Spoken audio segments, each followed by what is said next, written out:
Bienvenidos a un nuevo capítulo de Inversionista Millennial. Mi nombre es César Núñez y me encuentro, como siempre, esta vez solamente con el señor Héctor Herrera. Nos costó justamente esta semana, pero nos sirvió porque pasaron cosas durante la semana, especialmente en Chile. Hubo cuenta pública. Cuenta pública, sí.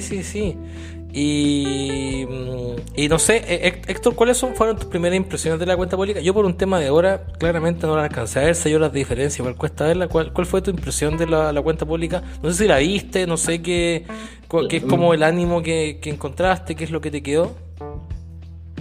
No, el ánimo que me llega un poco del periodismo, sobre todo el diario financiero, es que le dan mucho índice o mucho foco a que esto fue como más un positivismo, como que trató de alentar, dar optimismo más que entregar soluciones claras. Yo creo que sí, en parte fue eso, pero porque se vienen momentos difíciles. El otro día también estaba escuchando a un periodista que decía que nosotros recién estamos en los primeros 5 minutos del presidente, entonces es súper difícil ver lo que va a pasar en un futuro, sobre todo con la cantidad de problemas que se vienen encima. Yo creo que hay que estar muy atento a lo que está por venir. Uno leyendo las columnas de opinión y siguiendo varios economistas, uno se da cuenta que hay sí, estamos bien en un marco formatorio, un marco constitucional. También hubo una entrega de este borrador de la Constitución, que ahora tiene que pasar como por un proceso de suavización, que tiene otro nombre. Entonces, armonización. Entonces, yo siento que hay varias cosas que se tienen que dilucidar. Estamos también, hablando un poco de otros temas, con una guerra encima que está persistente. Hoy día, viernes 2 de junio, aparece una junta entre gente de China y Rusia diciendo que se van a apoyar. Entonces, tenemos problemas en la cadena de suministros, tenemos problemas con el tema inflacionario, hay problemas sociales en el mundo, pero concentrémonos un poco más en la cuenta pública. Me fijé principalmente en 2 puntos que son pensiones y impuestos. Lo importante es que ya se van a partir con estos proyectos, primero con el proyecto de taxe o de impuestos y luego con el proyecto o la reforma tributaria y luego con el proceso de cambio de pensiones. Estos procesos van a venir en junio. Este mes ya se va a estar entregando un primer borrador a la Cámara de Diputados sobre lo que tiene que ver con la reforma tributaria y, si no me equivoco, en agosto valor de pensiones. Me gusta todo lo que viene en la reforma tributaria, aunque hay problemas clave como que no se define bien los impuestos al lujo, cuánto va a ser el máximo, bien claro qué es lo que se tiene que pagar, pero sí que, como bien se repite harto el presidente, hay un pacto social detrás de esto. Sale Marcel también a través de un par de días atrás y dice que, primero vamos a juntar 5 puntos en impuestos más del PIB, y que es algo complejo porque tenemos que pensar que por un punto de producción nosotros generamos solamente un 0,2%, de ese punto en producción más un 0,2% solo de impuestos. Entonces imagínate un 5%, es bastante, y que se comprometen todos los planes futuros del presidente a través de esta reforma tributaria. Sí. Entonces es un momento que va a ser difícil. Yo creo que también el tema de pensiones es otro momento, porque vamos a tener que empezar a hablar con la gente del mercado de capitales, que nos tiene que decir a nosotros vamos a empezar a conversar sobre cómo se va a regular esto, si en verdad también va a pasar el tema de la Constitución, porque eso nos puede cambiar un poco el marco político y geográfico. En algunas partes también han aparecido ya en este proceso de armonización. Entonces no es un proceso fácil, pero sí que en algunas cosas básicas se van a ir cambiando. Por ejemplo, en tema de pensiones van a haber, tanto el tema de pensiones, como habla el ministro Marcel, que va a ser un tema que vamos a tener que sacar esos 5 puntos para hacer la agenda presidencial. Por otro lado, en el lado de pensiones tenemos el problema que son los 250.000, que también aparecen varios economistas diciendo que quizás no vamos a tener ese ingreso constantemente para poder garantizarla. Entonces, hay varias cosas también, como ayer habló también, de la cuenta pública, habló del tema del Fondo Universal de Salud. Hay varias cosas que se van a ir dando vuelta, aparte de la incertidumbre económica, aparte de la inflación, que son todos problemas globales, aparte de la cadena logística. Me voy a aprovechar un poco para terminar mi comentario no voy a decir que fui yo, pero Jorge Zelaibe hizo una columna de opinión que se llama La Trifecta Desaceleración Global. Esta columna habla de que hay 3 flancos importantes y que es súper importante para el presidente entender que primero hay un tema en materia fiscal, que no nos podemos salir, no podemos expandir más el gasto de lo que se dijo, porque vamos a estar violentando la economía y vamos a quedar muy sensibles a shocks. Exacto. Por otro lado, es súper importante en los 4 meses que vienen dejar claridad lo que viene en la Constitución, que se tiene que votar en septiembre, porque eso más o menos va a dejar un marco regulatorio claro para que los inversionistas puedan invertir. Y por el otro lado también vamos a tener que tener mucho en nuestra visión, vamos a tener que tener en consideración lo que va a pasar con el Banco Central. Hoy día tenemos una tasa 8.25 que se están esperando 75 puntos bases para la próxima reunión. Sí. Y cómo va a ser el Banco Central posible también toda esta reducción, porque al final estamos aumentando la tasa para controlar la inflación, lo mismo que está haciendo Estados Unidos. Pero, ¿cómo vamos a llegar a ese resultado? Ayer aparece Janet Yellen diciendo que ella diciendo que ella vio que iba a ser transitorio, pero ya no lo es. Bueno, y después vamos a ir también conversando un poco más de las cifras de IMASEC y todo lo que está pasando, pero uno va dándose cuenta de que al final, no sé, todavía no tenemos un IMASEC negativo, ¿ya? Y son IMASEC que se mantienen. Y vemos todavía que las cuentas de consumo se siguen manteniendo. Entonces, o que por lo menos salen positivas, y lo que nos ayuda a ponderar hacia arriba. Entonces, se está suavizando consumo. Entonces, todavía ni siquiera estamos atacando a lo importante acá, que son las familias, que son los que van moviendo la inflación. Entonces, hay varios puntos que tenemos que ir como desarrollando. César. Sí, no, yo estoy de acuerdo contigo, pero antes de dar mi comentario respecto a lo que pasó, parece que a veces se nos olvida decir que si te gusta esto, si te gusta lo que estás escuchando, suscríbete, recomiéndalo con alguien, síguenos en nuestras redes sociales como @inversionistamillennial, o síguenos en Spotify, ponle 5 estrellitas si te gustó esto, si te sirvió. Y respecto a la cuenta presidencial o la cuenta pública del presidente, a mí me parece que en general con las cuentas públicas se quedan harto en los temas que son en intenciones, más que como en cosas concretas, que en el fondo tienen que ser así. Es un llamado para decir qué es lo que se hizo y qué es lo que se va a hacer. Aparte, Boric lleva ¿cuánto? Casi 3 meses en el cargo recién, entonces lo que decías tú de los 5 minutos en el cargo igual tiene sentido. Lo que sí me llama la atención principalmente es que Boric está en un flanco bastante complejo en términos políticos, porque tiene un escenario que es probablemente el más complejo en términos económicos que se ha visto probablemente desde la crisis del 2008. O sea, estamos en un escenario de alta inflación, en un escenario donde la economía mundial se está desacelerando. O sea, Estados Unidos probablemente ya se encuentra en recesión, que es lo que hemos hablado en los capítulos de los domingos. Tenemos también un China que se está recién reabriendo después de lo que pasó con el COVID. Tenemos tasas que están al alza en el mundo. Recordar que Estados Unidos todavía no ha aumentado las tasas de forma sustancial, entonces eso también nos va a pegar en algún momento, nos va a pegar en términos del dólar, nos va a pegar en términos de distintas variables que se están moviendo. Y Chile probablemente de aquí, ¿qué es lo que yo he visto y por qué, por ejemplo, el dólar sigue estando tan alto? Principalmente porque el dólar como indicador, hay un indicador que se llama el DXY, el dólar está muy fuerte en comparación con el resto de los países. O sea, pese a que Estados Unidos está entrando en crisis, está entrando probablemente está en una recesión, el dólar estadounidense sigue siendo más fuerte que el resto de las monedas del mundo. O sea, todos están dependiendo del dólar.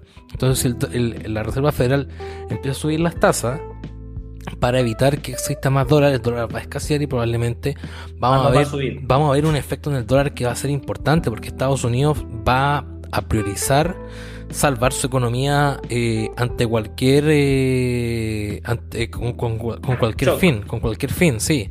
Entonces ahí va a ser interesante ver cómo esto nos va a pegar, si el Banco Central es que no sabemos si el Banco Central va a ser autónomo para ese punto o no, porque la Constitución dice que va a ser autónomo, pero el Congreso puede pedir la autorización constitucional a alguno de los consejeros. Hay más mandatos para el Banco Central, hay más como objetivos que no solamente la inflación. Entonces hay hartas cosas que hay que ver qué es lo que van a pasar, y aparte que Boric se encuentra con un escenario donde él prometió mucho y hay poca plata. Entonces la reforma tributaria, tal como lo comentaba Héctor, pasa a ser un eje fundamental dentro de lo que es lo que Boric va a hacer, principalmente porque gran parte de lo que se va a hacer en términos políticos va enfocado en la recaudación de este 5%. Y hay que tomar en consideración también que tal como lo hablamos con la Natalie Mercado hace un par de semanas atrás, y lo que se ha visto, la gente que tiene más plata está sacando la plata, ya sacó la plata de Chile. Entonces, ¿cómo evitas tú y cómo le vas a cómo vas a aumentar la recaudación fiscal si ya hay muchos capitales que ya no están en Chile? Entonces, ese es un tema que probablemente va a generar una falsa expectativa. Yo creo que uno puede hablar de reforma tributaria, de cuánto se va a juntar y todo eso, pero la realidad está en los numeritos. Y todavía no tenemos numeritos. Entonces si no tenemos numeritos, entonces el mercado todavía en el fondo está ahí, no le cree mucho a lo que dice. O sea, le cree a Marcel, porque Marcel, al final, seamos bien honestos, Marcel es el último bastión del sistema financiero actualmente dentro del gobierno. Entonces la gente le está creyendo a Marcel, y la confianza que Marcel generó estando en el Banco Central. Entonces hay que ver si esa confianza se va a mantener, vamos a seguir viendo esto de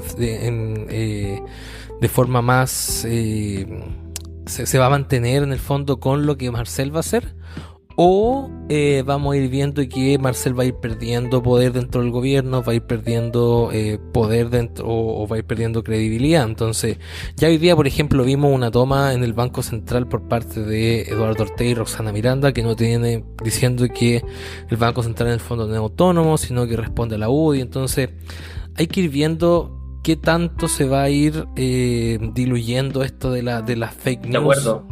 Y como les digo, en un escenario donde se está desacelerando Chile, es complejo lo que quiere hacer Boric.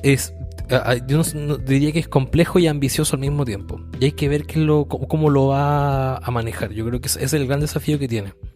Y me gustaría tomar una palabra tuya, que es confianza. Yo creo que también hay que hacer un pacto social. Yo creo que cuando uno empieza a leer los diarios, de tratar de entender cómo se dieron los diferentes sectores, esta cuenta pública resalta mucho el tema de que no se ha hecho un pacto entre todos los partidos políticos, partiendo desde que no invitó a los empresarios cuando asumió. Yo creo que ese es el pacto que hay que hacer. Hay que llevar el país todos juntos hacia adelante. Siento que también no hemos hablado de otro problema importante. Estamos viendo problemas políticos, culturales y sociales, tanto el problema de la inmigración como el de la macrozona sur. Claro. Entonces yo creo que hay muchas cosas que tanto como endógenas como exógenas, que nos están afectando el sistema. Sí me gustó de la cuenta pública que él asumió que no se van a tomar, que hay mucho tema de populismo que hay que dejar de lado, porque como se dice siempre, hay que mantener los gastos con ingresos permanentes. Entonces, todo ese tipo de cosas nos lleva a que tenemos que llevar un pacto social, un pacto donde todos podamos unirnos, tanto desde todos los partidos políticos como el empresariado, para subirnos. Para mí es preocupante que se estén sacando los capitales, pero lo que me deja un poquito más tranquilo es que esto no solo está pasando en Chile. Vayámonos a un caso muy cercano también a lo que está pasando en Colombia, que se está tomando los candidatos presidenciales también son de dos extremos. Sí. Un candidato súper de izquierda, otro súper de derecha, y que vienen también a reformar el sistema. Si es que sale el candidato de izquierda, va a ser el primer presidente de izquierda. También viene con todo el tema de refundar, de entregar tierra. Entonces, eso es un punto súper importante, porque estamos viendo en la TAM esto. Entonces, cómo se va a llegar a desarrollar es un tema que me preocupa, porque también hay que recordar que los países que suben impuestos siempre en el mundo son los países que en general reciben menos inversión extranjera, porque en la medida que uno disminuye los impuestos entra más inversión, en la medida que uno aumenta los impuestos disminuye la inversión. Entonces, por ejemplo, cuando nos vemos un candidato de derecha, es súper como bajemos los impuestos, dejemos que entregue más libre mercado, y por otro lado es como yo también voy tomando el impuesto y me hago como acreedor y responsable, porque también hemos visto que, como lo que pasa en Argentina, que Javier Milei siempre lo habla, que es un candidato bien progresista a la presidencia. Progresista de derecha. Sí, y que habla en términos de que, ok, tenemos 40.000 impuestos, pero, no sé, 30.000 quitan un 2% y los demás quitan más. Entonces, lo que están diciendo es que nos podemos estar llenando de medidas que no nos van a ayudar a resolver el problema. Yo creo que también, como dice César, acá el ministro de Hacienda se está haciendo cargo de dar esa cara, de decir que primero no podemos tener una reforma social sin esta reforma tributaria, que es algo súper bueno, porque al final lo vamos a estar pagando entre todos, y nos parece, y me parece adecuado. Ahora, las formas que como eso va a llevarse con el mercado financiero es otro tema, porque ya se están saliendo los capitales, todos los países del mundo están subiendo las tasas, eso significa que el tipo de cambio se está haciendo más fuerte el dólar, y la única forma que esto pare es que el dólar deje de ser como la reserva global, que uno siempre habla. Claro. Después de que fue Holanda, fue Inglaterra, después fue Estados Unidos después de la Segunda Guerra, y bueno, más filósofos como, ¿cómo se llama? Un inversionista estadounidense, los más grandes, dice que, Ray Dalio, dice que la nueva moneda va a ser China.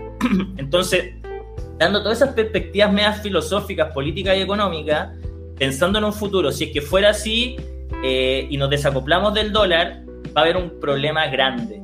Sabiendo también que estamos al borde de una guerra, que hay cadenas logísticas entrampadas ahí, sabiendo que hay problemas fiscales, o de que ya todos los países han dado soluciones fiscales a través de, retiro Chile nomás, pero a través de transferencias fiscales, ¿cuánto más podemos hacer? Me preocupa, como estaba comentando antes, que nuestro IMASEC todavía no está en negativo y que se ha ido manteniendo en función del consumo, es decir, todavía queda liquidez por parte de los consumidores. Exacto. Que una palabra económica que ocupan mucho los economistas es suavización de consumo. Están suavizándose sabiendo que llegó dinero y que ahora ya no va a haber por un tiempo, pero ¿cuánto realmente va a hacer eso? Porque si realmente va a ser así, nosotros vamos a entrar en recesión en 2023 para salir en 2024. Entonces, claro. También hablando del mismo periodista que decía los 5 minutos, ahora estamos necesitando que se empiece a jugar el partido, que se empiezan a mostrar las cartas, que se empiece a mostrar una visión coherente con lo que queremos de futuro, porque si ningún país lo está demostrando, yo creo que es un buen momento para decir que hay un buen país emergente. Dentro de las acciones que más han subido han sido las de litio, por ejemplo, y SQM sospechosamente apareció en la televisión chilena mucho últimamente. Claro. Entonces, ¿cómo vamos a dirigir eso? ¿Con qué políticas? Ya sabiendo que hay un fondo, vamos a hacer un fondo de litio. No, la licitación se cayó. Con respecto a la salud. Sí, pero todavía sigue en pie por parte del presidente de poder hacer un fondo del litio y que eso nos dé dinero para proyectarlo en otras actividades. Claro. Pero por eso, es decir, cuando vemos a Sergio Lehmann, vemos las columnas de Axel Christensen, vemos las columnas de Jorge Zelaibe, seguimos viendo que desde su mirada económica, filosófica y política todavía ven un problema radical en que tenemos como una combinación perfecta en una estanflación, de que no nos vamos a poder escapar por un tiempo y que todavía lo mejor de esa crisis está por venir. Sí, yo hoy día también estaba algunas cosas que voy a comentar antes de que pasemos directamente a los anuncios que hizo el presidente, de que acá Héctor hizo un resumen de todo las pensiones y todo eso. Una de las cosas que en Chile están pasando y que Natalie Mercado lo comentó en el último capítulo que hicimos con ella, es que una de las cosas que a los inversionistas les gusta es el tema de la confianza en el gobierno. O sea, yo no voy a decir que Bolsonaro es la mejor persona de este planeta. Lo mismo pasaba, por ejemplo, con Trump, pero Trump de cierta forma le entregaba al mercado de capitales cierta confianza respecto a cómo hacer negocio. Y acá, tranquilidad. ya, claro, y Bolsonaro en el fondo entrega esa confianza. Yo acá no estoy diciendo que justifico a Trump o a Bolsonaro.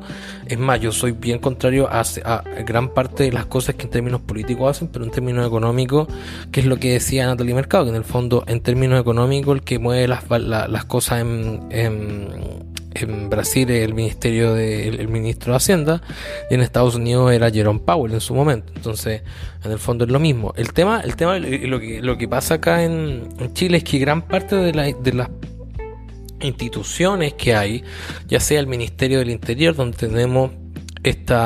donde la ministra de Hacienda parece que está o aprendiendo a la mala, o está o esta ministra del Interior, sí, la ministra del Interior está completamente sobrepasada. Tenemos el Ministerio de Salud, donde tenemos que ya no sabemos dónde vacunarse, qué es lo que hay que hacer, y parece que a la ministra no le interesan las vacunas. Hay un tema ahora, una polémica, perdón, con el pase de movilidad, qué es lo que va a pasar con él, de qué forma se va a arreglar. Y tenemos también, por ejemplo, el Ministerio de Educación, donde supuestamente ahora se quiere condonar el CAE, siendo que no hay plata para poder condonar el CAE, y parece que las cifras que al inicio se dieron por parte del comando de Boric parece que son mucho más bajas del número que actualmente es. Entonces el tema acá, y yo vuelvo a la palabra, es el tema de la confianza. Si uno tiene un gobierno que en el fondo no te transmite confianza, es lo mismo que un arquero. Si el arquero no te transmite confianza, el defensa se pone nervioso, el mediocampista anda mirando para atrás y el delantero no puede hacer los goles. Entonces es exactamente lo mismo. Yo creo que acá estamos en un tema especialmente en un problema que tiene que ver con la confianza y la inseguridad que el gobierno está entregando, porque da la impresión de que no atan ni desatan.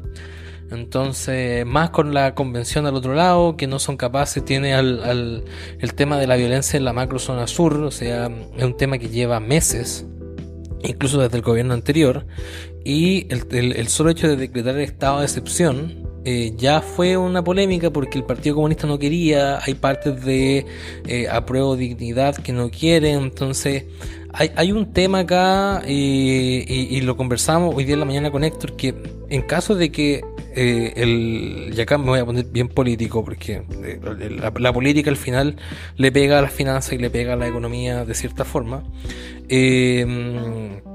Si el rechazo llegase a ganar, que es lo que las encuestas están diciendo ahora, y llevan varias semanas el rechazo arriba, probablemente nos vamos a meter en contexto de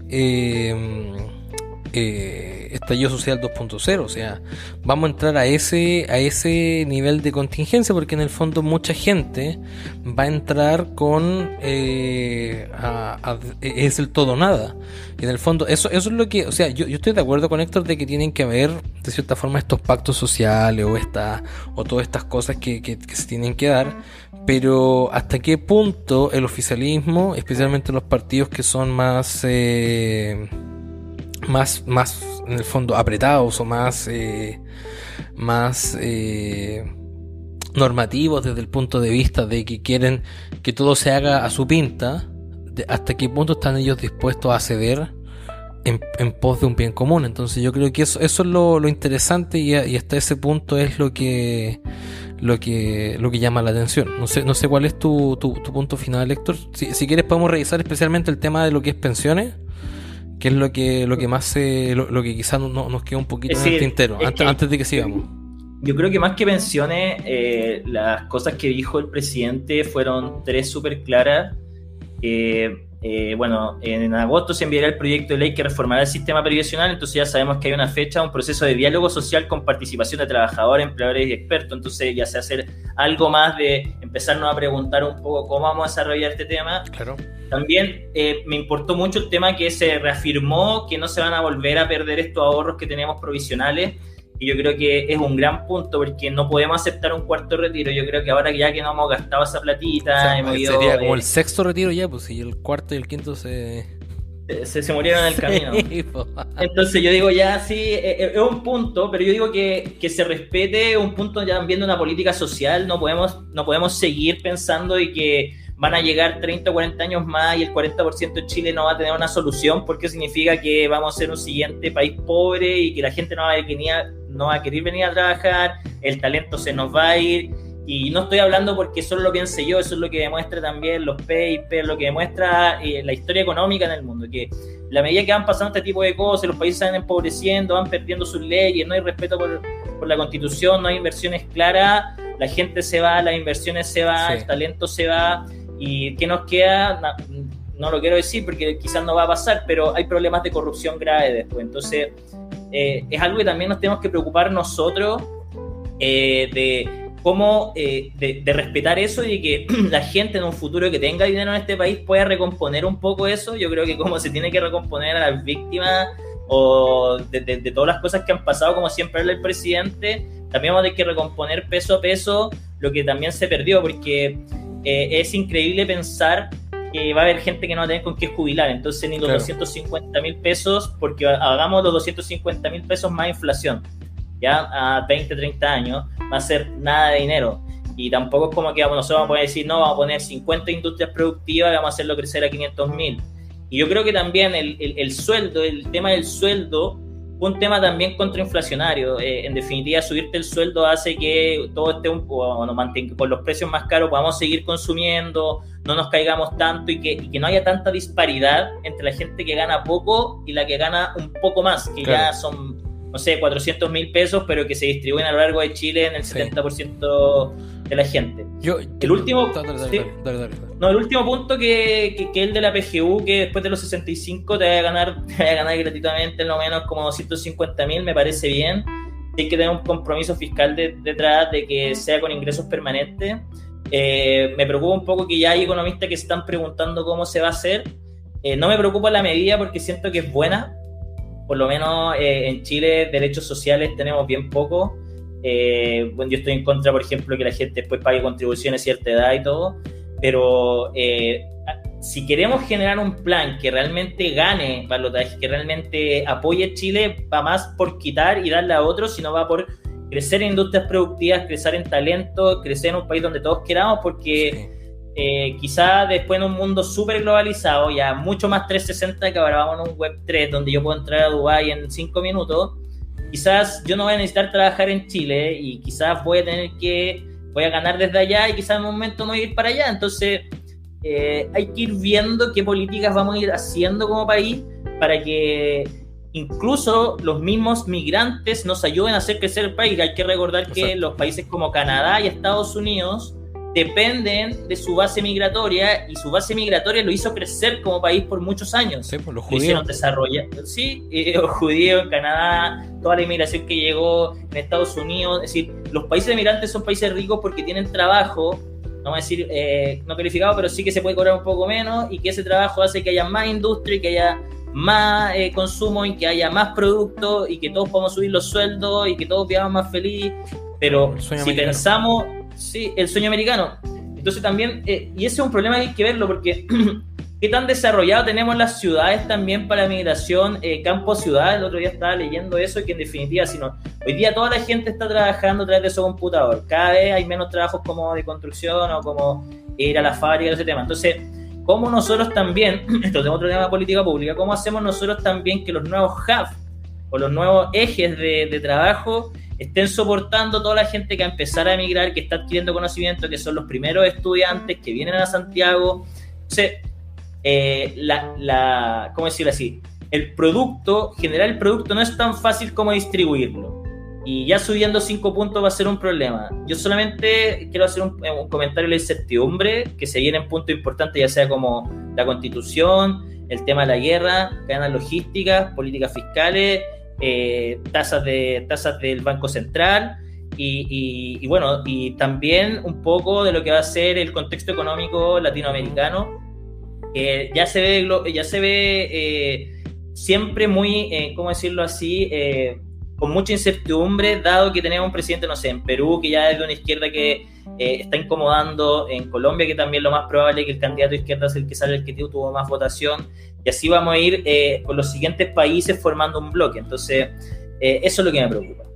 No, a mí, yo para cerrar el tema de las pensiones, a mí el único tema que me preocupa en temas de pensiones es que, a ver, uno es bien optimista con ese tema de hoy vamos a hacer un diálogo social con participación de trabajadores, empleadores, expertos, ya todo bien, pero eso es lo mismo que se prometió con el tema de la Constitución. O sea, decir que la Constitución actualmente es perfecta es ser bien optimista respecto a lo que va a pasar después del 4 de septiembre. Pero a mí lo que me preocupa está bien, o sea, se van a mantener los ahorros de los trabajadores previsionales, pero ¿qué pasa con los ahorros futuros? ¿Qué pasa si a mí no me gusta el sistema de pensiones que se va a implementar? Y yo quiero en el fondo elegir el sistema que está actual, o sea, invertir por mi parte, tener estas administradoras de fondos de pensiones donde yo puedo hacerlo, que es lo mismo que pasa en Estados Unidos. En Estados Unidos el gringo tiene la capacidad de poder elegir dónde invertir su sistema de pensiones, cuánto invertir, y el gringo planifica su sistema de inversiones. ¿Por qué es necesario que tengamos tanto clientelismo por parte del Estado? Y acá sale mi lado más liberal, más libertario detrás. ¿Por qué le damos tenemos como esta dicotomía entre, está bien, el mercado se equivoca y no es perfecto, no es como Adam Smith, que existe esta mano invisible que soluciona todos los problemas, pero tenemos también todo lo que pasa por el otro lado, o sea, por el lado de que el Estado también se equivoca, o sea, decir que en el fondo la educación pública es la mejor educación de Chile pasa pero en el 1%, o sea, decir que la salud pública, que el otro día estaba leyendo a alguien que decía, oye, ¿qué tiene de malo que estemos todos en FONASA? Yo le decía, yo creo que el gran problema es que te limita la capacidad de elección, o sea, al final toda la gente va a querer caer en la clínica alemana, ¿no? Porque en el fondo es la mejor clínica y no hay incentivos a tener.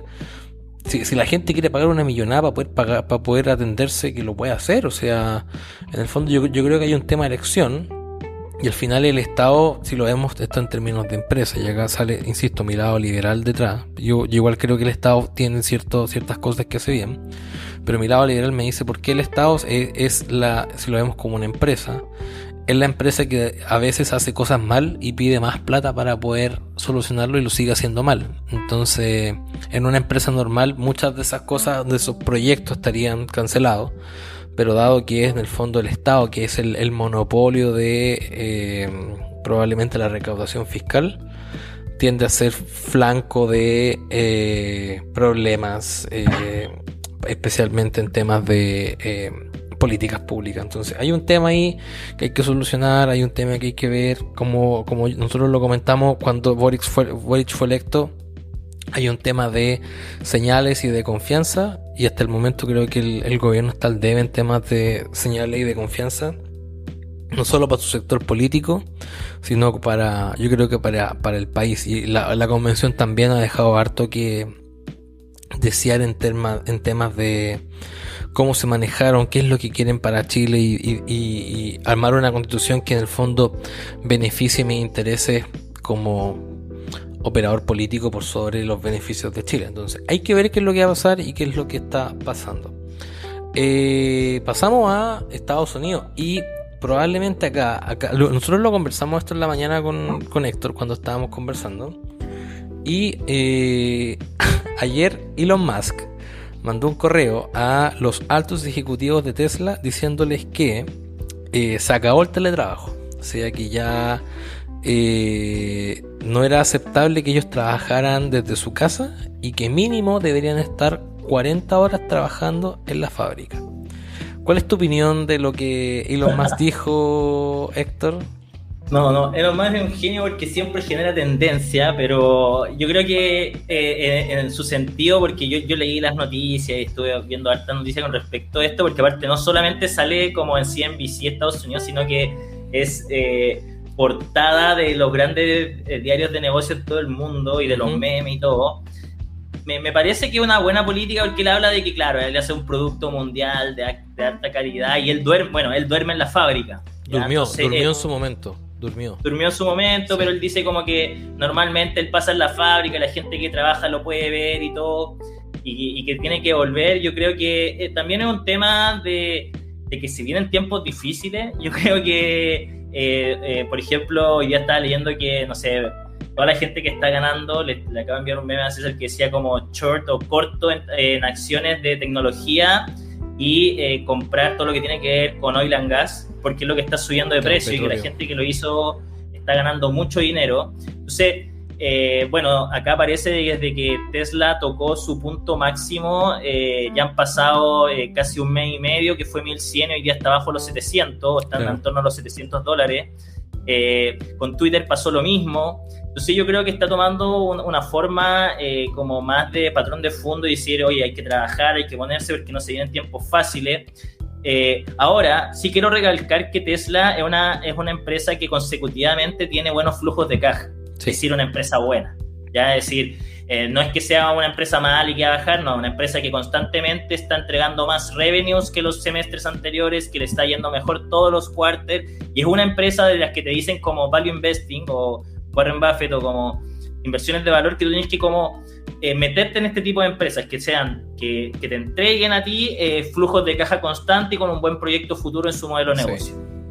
Yo creo que eso es bueno, es decir, que lo haya planteado de esa manera.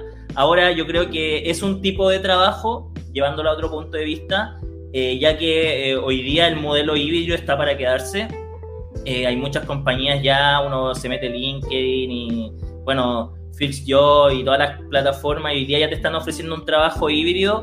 No obstante, todas las compañías top, Goldman Sachs, JP Morgan y todos están haciendo que vuelvan, porque yo creo que también se está perdiendo lo que es trabajo en equipo, y yo creo que por ahí va el pensamiento de él. Yo creo que va más que nada por un tema de empatía, Héctor. Yo entiendo el punto que... porque, a ver, para contextualizar al auditor, Elon Musk mandó un correo a toda la gente, a todo lo alto, la alta administración de Tesla a nivel mundial, diciendo que tenían que trabajar, y en caso de que no trabajaran, se iba a asumir que habían renunciado, en caso de que no marcaran 40 horas por semana. En un contexto post-COVID, eso resulta un poco contraintuitivo desde el punto de vista de, oye, me complica trabajar 40 horas a la semana, pero Tesla es una de las empresas que de cierta forma exige el trabajo en planta. O sea, yo entiendo que Elon Musk dice, ¿sabes qué? Los trabajadores, e incluso yo en su momento, dormimos dentro de las plantas de la planta. Elon Musk durmió en la planta de California antes de que se cambiara la Gigafactory de Austin. Y incluso acá da el ejemplo de los trabajadores de Shanghái, que en el fondo tenían que prácticamente aislarse dentro para evitar la política de cero COVID. Entonces, ¿qué es lo que está haciendo Elon Musk acá? De primera, está exigiendo que la gente que trabaja con él, los altos ejecutivos, hagan el mismo esfuerzo que está haciendo el empleador más bajo. Yo por eso te digo que lo veo como un tema de empatía. Y me hace sentido lo que Elon Musk está pidiendo. En el fondo está diciendo, si hay gente que está haciendo el esfuerzo de quedarse encerrado mucho tiempo dentro de la planta en Shanghái, o hay gente que durante toda la pandemia siguió haciendo autos dentro de la Gigafactory de Texas, lo mínimo que tú puedes hacer, dado que ahora el COVID ya no es tema, es ir a trabajar a la oficina y ver qué es lo que está pasando, porque Tesla es de estas empresas que es tangible, o sea, genera autos. Me hace sentido que tú puedas que tomes decisiones viendo cómo está funcionando la planta. Entonces, por ejemplo, y son cosas que a mí me hacen mucho sentido, o sea, me llama la atención. Por ejemplo, solo para comentar, en el banco que yo trabajaba, recién esta semana volvieron a la oficina, o sea, volvieron a la oficina porque en el fondo ya iban a volver en modalidad 3x2, o sea, 3 días a la semana en la casa, 2 días en la oficina. Entonces, pasaron casi 2 años, casi 2 años y medio, y recién volvieron a la oficina. Y yo creo que un banco o un tipo de empresa puede hacer gran parte del trabajo remoto. Por ejemplo, hace una semana Airbnb dijo que todas las operaciones iban a ser ahora desde cualquier parte del mundo, y que ya iban a eliminar la oficina física, y que ahora tú, trabajador de Airbnb, podías trabajar de cualquier parte del mundo y podrías incluso trabajar desde tu casa que tú ibas a hacer remoto. Entonces todo depende de lo que tú quieras. Y acá viene también lo que en algún momento conversamos, de que ahora el trabajador tiene este poder de negociación mayor para decir, ¿sabes qué? Yo quiero trabajar 100% en mi casa, o yo quiero trabajar 100% en mi oficina. Entonces, ¿cuál es tu desafío ahora como empleador? Entregar las alternativas que el trabajador necesita. En Estados Unidos hay un problema grande con los trabajos, la gente que está trabajando. ¿Por qué? Porque hay para cada trabajador que está buscando trabajo, 2 puestos de trabajo en promedio. O sea, la oferta es mucho más grande que la demanda. Entonces, ¿qué es lo que sucede? Que en general eso te lleva a que los sueldos sean más bajos, pero en general lo que se está haciendo es que se está incentivando a que la gente trabaje más y no se quede en la casa. Ya vimos ya que lo que hoy día en la mañana salía dentro de las noticias, que los incentivos que dio el gobierno en Estados Unidos ya están terminando, y que la gente va a verse, entre comillas, obligada a volver a trabajar. Entonces, ¿qué tanto te va a cambiar eso? Y por eso yo, o sea, en esta pasada yo le compro a Elon Musk y le digo, ¿sabes qué? Yo creo que tiene razón. O sea, hay gente que está trabajando mucho y tú estás cómodo en tu casita, calentito, con aire acondicionado, y hay gente que en el fondo está durmiendo en la planta. Entonces, yo lo veo por ese lado bien. Aparte, hablamos también, Héctor habló de la disputa que hay entre los inversionistas. Creen que Elon Musk va a dejar de lado Tesla porque ahora se está metiendo en Twitter, y la gente de Twitter parece que no le gusta que Elon Musk esté metido. Héctor, no sé, tú estás más al tanto de lo que pasó con Elon Musk y Twitter. Lo que pasó con Elon Musk y Twitter es que él está retrasando el deal. Hay que recordar que Elon Musk ofreció comprar Twitter y ya primero hubo un par de problemas porque no quería cerrar el directorio con él, y detrás de eso, ¿por qué? Porque iba a comprarle a todo la participación, iba a ser el accionista mayoritario. Uh-huh. ¿Y qué es lo que pasa? Que no han querido cerrar el deal. Elon Musk está tratando de llevar el deal, de alargarlo, porque él ya dio un precio. Entonces, sí. ¿Cuál es mi idea de esto y por qué yo, dentro de mi razonamiento, pienso que Ok, todos los banqueros, ayer apareció un banquero importante diciendo que él ya sigue detrás del negocio, pero lo que yo estoy pensando, él está diciendo, bueno, si es que yo alargo esto y se viene ya el próximo mes tenemos una subida de tasa a un 0,5 a lo menos si le queremos a Jerome Powell. Entonces, él sabe que van a seguir cayendo las acciones tecnológicas. Entonces, la posibilidad de encontrar un nuevo precio en algo que él ni siquiera tiene el dinero, porque hay que recordar que este deal estaba capeado o está soportado por financiamiento sobre acciones que van a la baja, más otros bancos que se están aliando a él a través de crédito. Entonces, para mí es una manera de buscar un nuevo deal a un menor precio. Pero ¿qué está pasando por otro lado? Que también los exaccionistas lo están demandando a él ahora. ¿Por qué? Porque él está generando volatilidad sobre sus inversiones. Al final él es un influencer mundial. Claro. Entonces, ¿cómo vamos a seguir creyendo en él? Yo creo que, bueno, tenemos este problema específico de Twitter. Bueno, lo que pasó con Tesla, yo creo que sí, él va a tomar el control de Twitter, porque ya está como contra la espada y la pared, ya hizo todos los negocios con los bancos. Aparte, no hay posibilidad de bajarle los precios porque necesitamos credibilidad. Si él no tiene credibilidad, se le mueren todos sus speech hacia adelante. Entonces, yo creo que está apareciendo en el último momento, primero porque es el millonario más grande del mundo y todo, por su forma excéntrica del futuro en Marte y porque le encanta todo lo que tiene que ver con la innovación. Pero sí veo que él no puede ir perdiendo la credibilidad en lo que dice. Y que con eso el tema de Twitter se debería cerrar. Sí, y se debería cerrar en el precio que se dijo.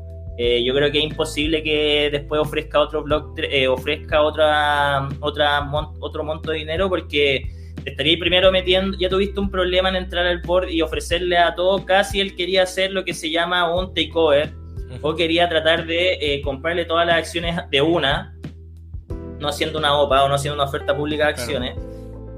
Y ahora lo que ya lo consiguió, lo conversó el board, le van a vender las acciones. Entonces ahora, dado que ya generó eso y que tiene una demanda por atrás sobre los accionistas que le están pidiendo que no cambie el precio, lo veo muy, muy difícil, dada la regulación de Estados Unidos, la credibilidad que hay que tener en el mercado, sobre todo que él debe estar súper conversado con todos los demás, porque es súper como, no es obvio, pero de repente, no sé, Cathy Wood vende acciones de Tesla y compra GM y 2 semanas atrás, cuando pasó esto de Twitter, vuelve a salir Elon Musk y vende una gran participación cuando está en Mila. Entonces, de que deben haber conversaciones detrás entre ellos, está claro. Entonces, sí hay se dilucida que el panorama viene hacia abajo y que hay que mantener la credibilidad. Sí, yo creo lo mismo que tú. Hacia abajo todo.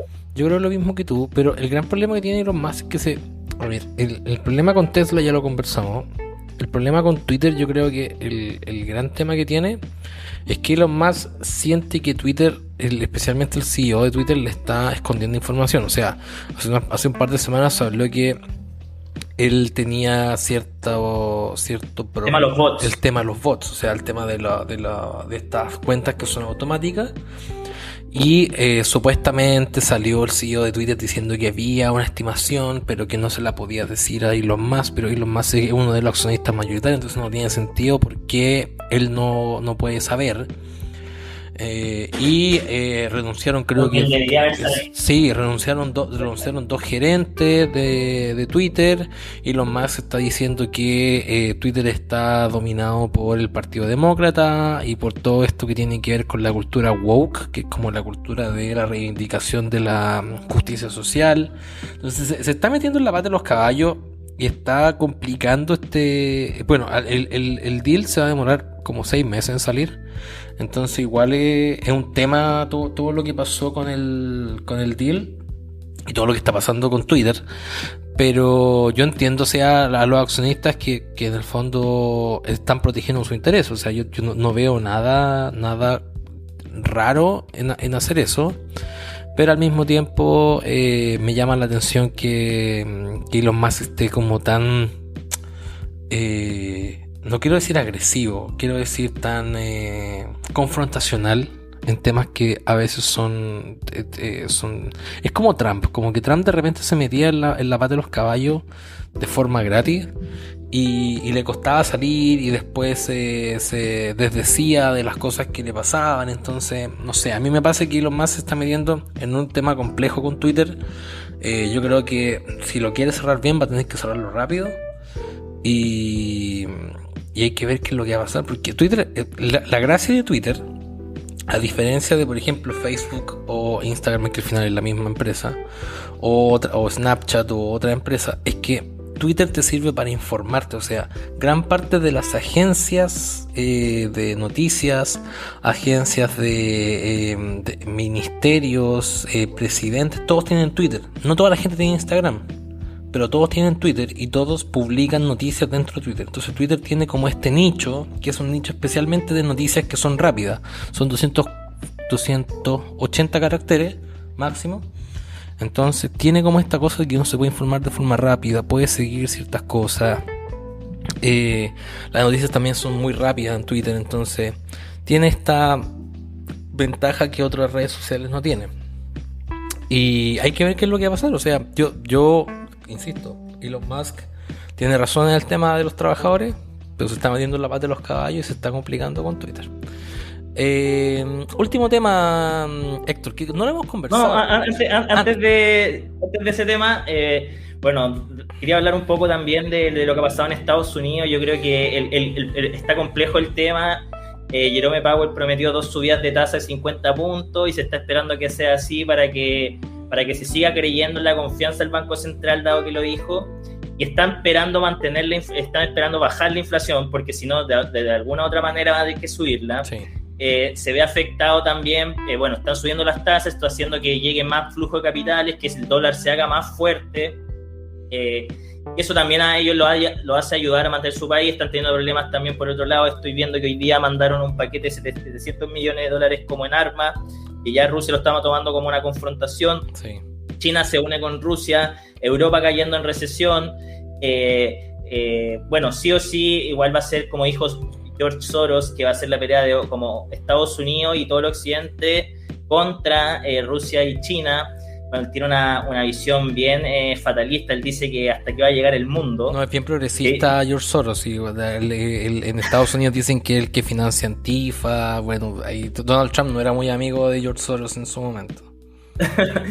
Y él dice que todo se va a acabar y todo, bueno, igual que Warren Buffett tiene mucho tiempo y él dice, bueno, pero aquí voy con esto, que bueno, todas las semanas aparecen nuevos bancos de inversión decretando cuáles van a ser las acciones que podrían tener como una les vas a ganar o que están sobrevendidas y que hoy día es un buen momento para comprar. Y me gustaría recalcar que Credit Suisse esta semana sacó un informe diciendo que cuáles son sus acciones que la llama como la dividendera aristocrática, que son acciones que se han mantenido con flujo estable en el tiempo, que están baratas y que hoy día se le están sobreponderando todo lo que tenga que ver con dividendos. Nosotros hemos hablado en capítulos anteriores que si el petróleo y todo lo que tiene que ver con energía va bien, si todas las que tienen que ver con defensa en general van bien, todo lo que tiene que ver también con inyecciones en general suben, bajan, pero healthcare es también un sector aparte. Pero ahora dio 14 acciones que se pueden recalcar, y dentro de esas quería compartir que está Chevron, está Coca-Cola, está de las más conocidas McDonald's y Caterpillar. ¿Por qué? Porque Chevron entrega un 3,4%, aparte que la eligió Warren Buffett, aparte que la metió en su portafolio, le dio más, aparte que entrega un dividendo 3,4%, es una empresa de energía que viene subiendo durante todo el año. Entonces, es una súper buena compañía. Por otro lado tenemos Coca-Cola, una también de las súper compañías que tiene Warren Buffett, McDonald's que también está diciendo... Sí, McDonald's también, y que son todas dividenderas. Entonces, entrega un dividendo de 2.6, 3.4, 2.3 McDonald's. Acordémonos acá que esto no es como Chile, donde si nos fue mal vamos a salir con dividendo extraordinario. Es más difícil en general. Puede pasar, pero no pasa usualmente. Sí, la regulación es diferente y ellos prefieren en general hacer recompras de acciones al final de año y subirle el precio y que la gente salga a vender sus cosas. Pero no entregando más dinero a los demás, porque acá también lo que pasa es que en Chile, a diferencia, tenemos solamente 100 personas, ya tienen 20.000 millones de personas por compañía, entonces acá es más localizado a quién le va a llegar la plata. Entonces, bueno, hay otros problemas ahí de incentivos. Y solamente recordarle a nuestros auditores que Chevron, Coca-Cola, McDonald's, Caterpillar, que son empresas que son conocidas, están siendo remarcadas como empresas de alto dividendo y que podrían ayudarnos a sortear de mejor manera este ciclo económico. Sí, eso está dentro. Hicimos un capítulo que se llama Estrategias Defensivas, donde hablamos de las acciones dividenderas.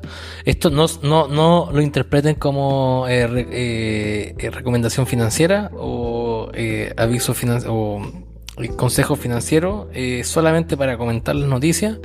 En caso de que quieran comprar alguna de estas acciones, se encuentran en Racional, muy fácil comprarlas, se crean una cuenta en la aplicación y pueden hacerlo de forma muy simple. Y no se metan de forma tan fuerte, por favor, no compren 5 millones de pesos de una en Coca-Cola, porque después se les mueve el dólar y quedan ahí. Si lo hacen tienen que tener espalda para esperar. Sí, espalda, porque a ver, el dividendo, la gracia que tiene, Warren Buffett es conocido por los dividendos porque empezó a invertir en Coca-Cola por ahí por los 80, siempre digo los 60, pero un poquito después. Y Warren Buffett ha vivido de los dividendos de Coca-Cola por años. Entonces...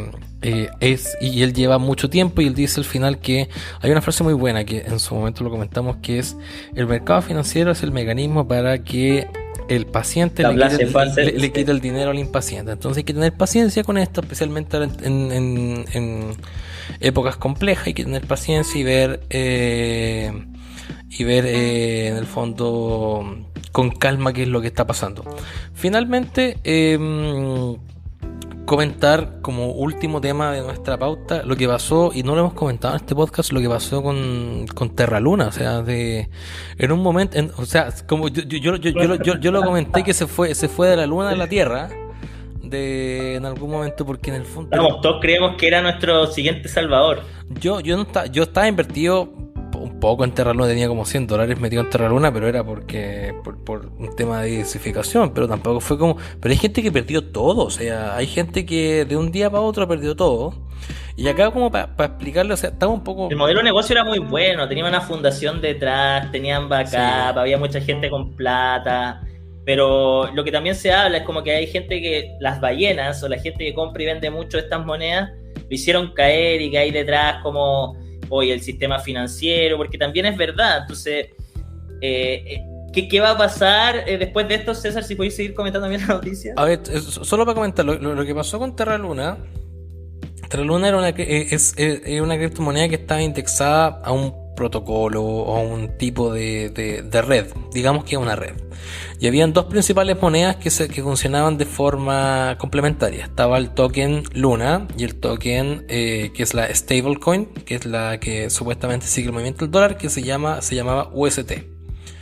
Y lo que pasó fue que días antes o semanas antes del ataque que se produjo un desbalance en uno de los dos, hubo un analista que le mandó un tweet diciendo que el ataque a Terra Luna o la destrucción de Terra Luna costaba $3 billones.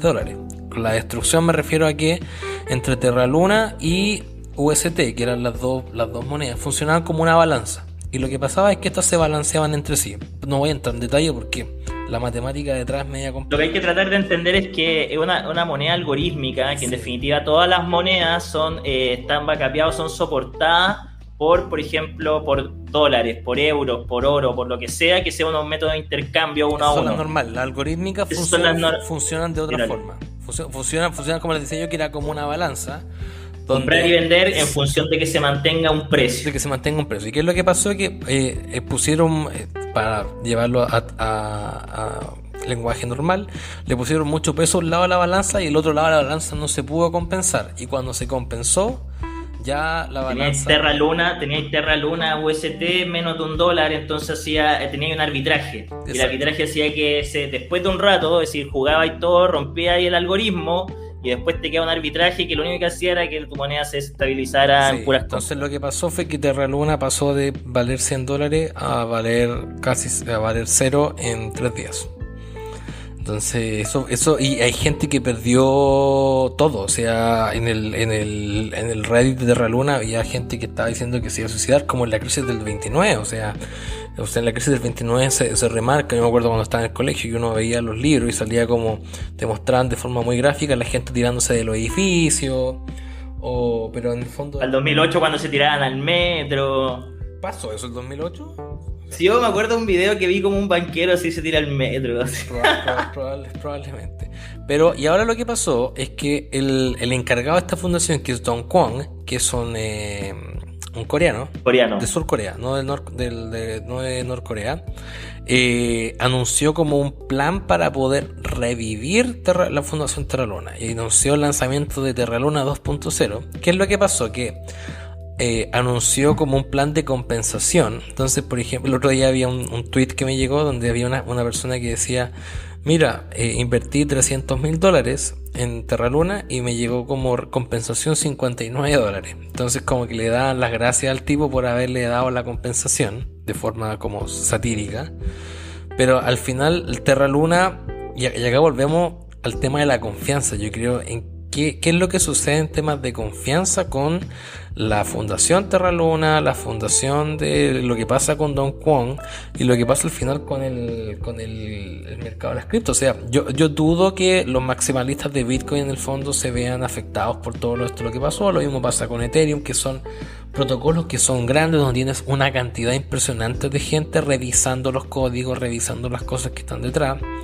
Pero lo que llamó la atención fue que Terra Luna pasó de ser la octava criptomoneda más grande del mundo a caerse literalmente de la luna a la Tierra. O sea, fue un asteroide, no fue una luna, fue un asteroide que cayó y mucha gente perdió mucha plata. Entonces, yo acá no quiero decir que tengan cuidado, porque es difícil que pase esto, en el fondo, que una criptomoneda tan grande se implosione de forma tan rápida. Uno generalmente lo ve con estos como esquemas Ponzi que se producen en las cripto, el tema de estos tokens que son como asociados a juegos, que también pasa con eso. Pero uno no yo llevo un año y medio en el criptomundo y nunca había visto que una criptomoneda tan grande implosionara de forma tan gigante, más con un equipo que en el fondo, entre comillas, estaba validado por detrás.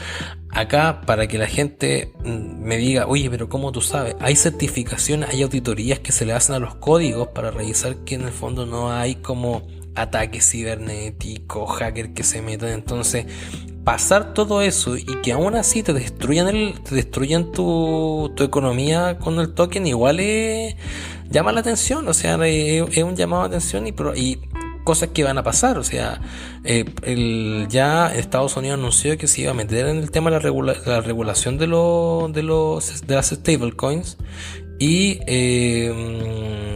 la regulación de las criptomonedas ya está en pie, principalmente porque Estados Unidos cree que se le están yendo las ovejas con el tema de los impuestos.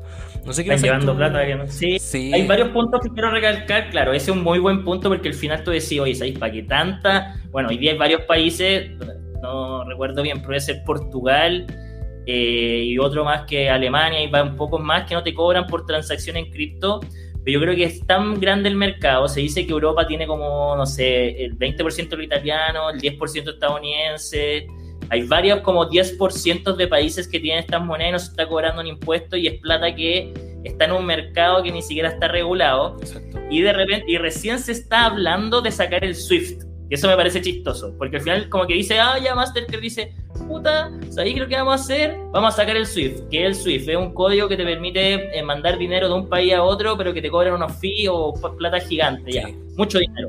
Entonces recién estamos en esa conversación, sabiendo que Bitcoin te cobra por, no sé, los millones que queráis, nada. Entonces, ese es un punto. El otro punto, yo veo también esto como una oportunidad. Voy a tomar unas palabras de Charles Hoskinson, o el fundador de Cardano. Yo soy Cardano maximalista, creo que, bueno, pero solamente porque es una moneda a largo plazo, y porque en verdad se regula, empieza a regular, después de que el Bitcoin se acabe, a empezar a hacer nodos de validación.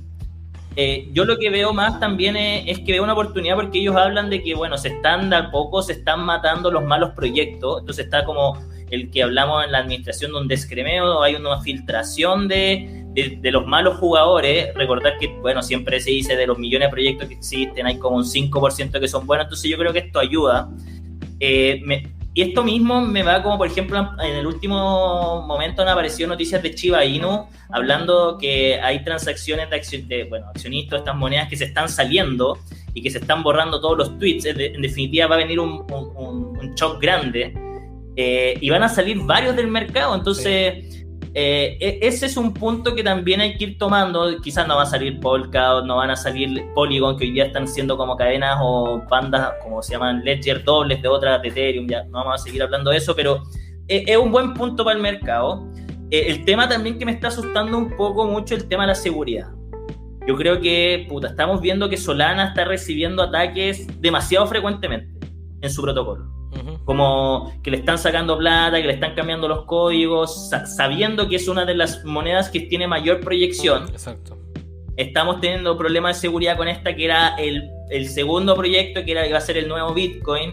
Estamos viendo, bueno, es un momento de compra. Yo no diría que, bueno, siempre un momento de compra, pero primero hay que seguir esperando. Lo que yo espero es que, si es que siguen las guerras y ya no va a haber tanto fiduciario o dinero de papel, que algún día nos veamos una descorrelización, ya que no haya correlación dentro de lo que sea el S&P con el Bitcoin, porque sí o sí, bueno, ya no hay, vamos a tener... Eso es lo que hemos visto la última semana. Sí, es decir, estamos recién empezando a ver eso, pero también sigue siendo el S&P un factor súper fuerte dentro del precio. Entonces, yo creo que en la medida que adoptemos estas monedas y adoptemos la nueva innovación o todo lo que nos traiga como ganancia en términos de eficiencia, en términos de valor, en términos de menores costos, esto es otra tecnología, en definitiva esto va a ayudar. Pero mientras no estemos ahí, van a venir una serie de proyectos que lo que va a pasar con el mercado cripto es que suba, baja, como viene haciendo.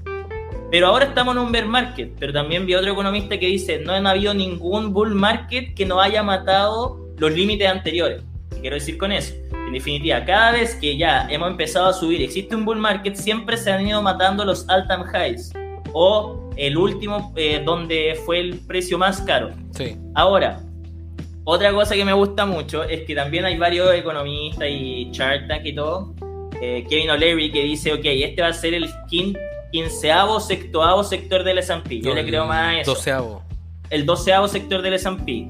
Yo le creo mucho más a eso, pero sí creo que hoy día están las oportunidades, porque cuando ya sea un sector en el S&P va a ser igual que Coca-Cola, bueno, o tecnológica, y va a tener alzas, bajas, pero no vamos a ver por 4, no vamos a ver por 5. Entonces estamos en un periodo de telecom, como en el periodo de las .com, donde aparece Mark Cuban, y Mark Cuban dice, ok, otro de Shark Tank, que otro inversionista famoso, y dice, ok, ¿sabes que esto es lo mismo que me parece? Se están describando las compañías, están cayendo mucho los precios, no han habido confianza y se van a mantener los mejores. Sí. Yo creo que por ahí va. Es un momento que si uno está pensando en apostar, yo no soy como consejero financiero, pero sí te diría largo en energía, largo en dividendos, largo en cripto, pero lo que hay que tener súper claro es que cuánto es tu proyecto de inversión y cuánto estáis dispuestos a soportar, porque si tienes esa plata que no hay plata que sobre, pero que la tienes que sacar, es un momento difícil. Sobre todo sabiendo que van a haber restricciones de liquidez todo un 2023-2024 por factores exógenos o de política mundial o de lo que tengas en tu país o de factores sociales y políticos que no solo ahora, es decir, estamos teniendo una hambruna mundial, hay cortes de suministro. Me llama mucho la atención que países como India están haciendo cortes de exportaciones de cereal. Eso significa que ya están viendo que va a haber un déficit de comida. Es grave. Entonces, ¿cómo vamos a seguir sorteando eso? ¿Puede hacer que estas monedas nos ayuden? Si alguna moneda pierde valor, ¿estas tomarán? Son las preguntas que tenemos que seguir resolviendo. Sí, yo estoy de acuerdo contigo. Y para ir cerrando, yo creo que hay que ir viendo cómo vamos a terminar de sortear todas estas cosas. Yo creo que lo que hablábamos del desacople del S&P 500 y el criptomundo, yo creo que ya es un hecho. O sea, esta semana ha subido, hemos visto una pequeña recuperación dentro de lo que ha sido la tormenta. Después de 7 semanas de caída, la octava semana fue la semana donde todo se revirtió. No quiere decir que estamos fuera del agua, puede que sea una trampa. Puede que es lo que se llaman las bull trap, que en el fondo uno te pillan comprando la subida y después cae atrapado porque se cae todo de nuevo. Y ya hay analistas, economistas, porque tú ya salió el gerente general, el CEO de JP Morgan, hoy ya salió el CEO de Goldman Sachs diciendo que la caída que se viene ahora va a ser más dura de lo que nosotros anticipamos. Entonces hay que ver, o sea, si usted, insisto, todo esto, si usted está pensando en invertir, tiene que pensar en invertir a largo plazo y tiene que pensar en invertir si está pensando y si tiene restricciones de liquidez o quiere en el fondo la plata para vacaciones, métalo a depósito a plazo y sáquelo antes de que se vaya. O inviértelo en moneda dura y moneda fuerte, que euro, no, el euro ya no está moneda, dólar, métalo en dólar. Ahora, a mí me gusta mucho la solución que da el Banco Estado y me gusta que tengamos por lo menos un banco que se la juegue por los chilenos. El de la UEF. Que haya sacado el de la UEF. Sí. También, claro. El único tema de eso, el otro día estaba viendo que se demora un par de días en que te va a hacer la plata, porque como son depósitos a plazo, al final donde se invierte todo eso, se demora un par de días entonces tiene que tener en consideración que se va a demorar por lo menos 2 semanas en que le pasen su plata de vuelta sin cuentas corrientes de NUF. Pero yo estoy de acuerdo con Héctor que es bueno que haya un banco que se la haya jugado por hacer algo que proteja el poder adquisitivo de los chinos y te permita tener la platita debajo del colchón, pero en una moneda que en el fondo se mueva junto con la inflación. Y también el tema de la suavización de consumo, uno va a ir perdiendo menos. En esto, nosotros como, millennials, no hemos estado en grandes crisis.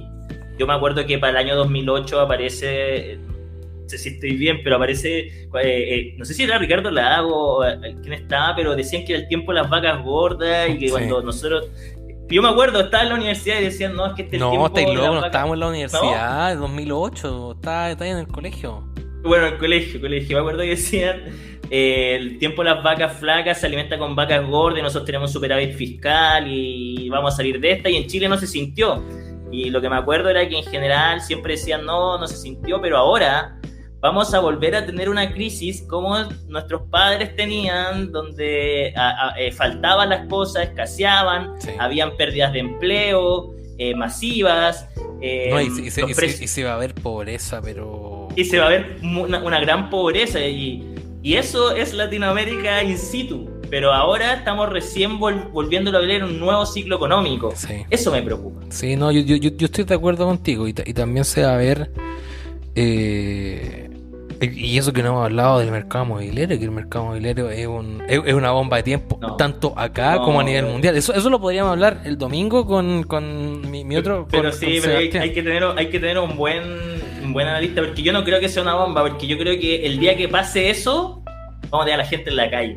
Cuando tengamos a la gente en la calle, esto ya no es un problema de las casas, es un problema, pero ya de vida o muerte, guerra civil. Sí. Acá a todos nuestros amigos que son analistas inmobiliarios o que están invitados, por favor, mándenos un WhatsApp, mándenos algo, tienen nuestro número, tú sabes quién eres, mándanos un WhatsApp, necesitamos conversar contigo.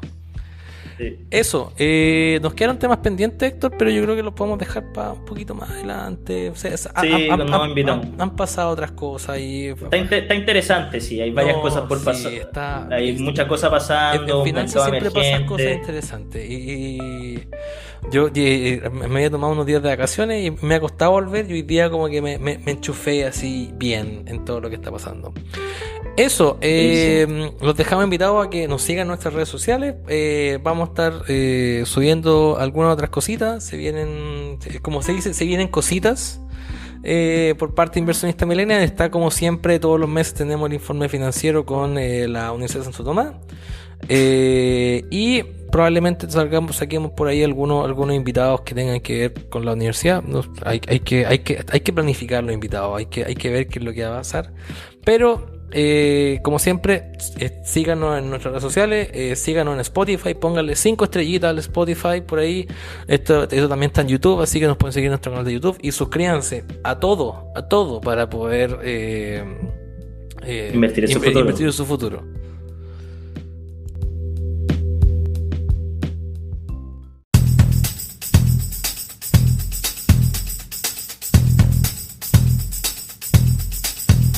Las opiniones realizadas en este programa no deben ser interpretadas como recomendaciones o asesorías financieras. Estas solamente tienen propósitos educativos. Si quieres estar al tanto de nuevos capítulos, síguenos en Instagram como @inversionistamillennial. ¿Quieres enviarnos alguna consulta? ¿Te gustaría estar invitado a algún capítulo y hablar respecto a ciertos temas? Escríbenos al mail inversionistamillennial@gmail.com y búscanos como Inversionista Millennial en tu plataforma de podcast favorita, y suscríbete para más contenido asociado al mercado e inversiones.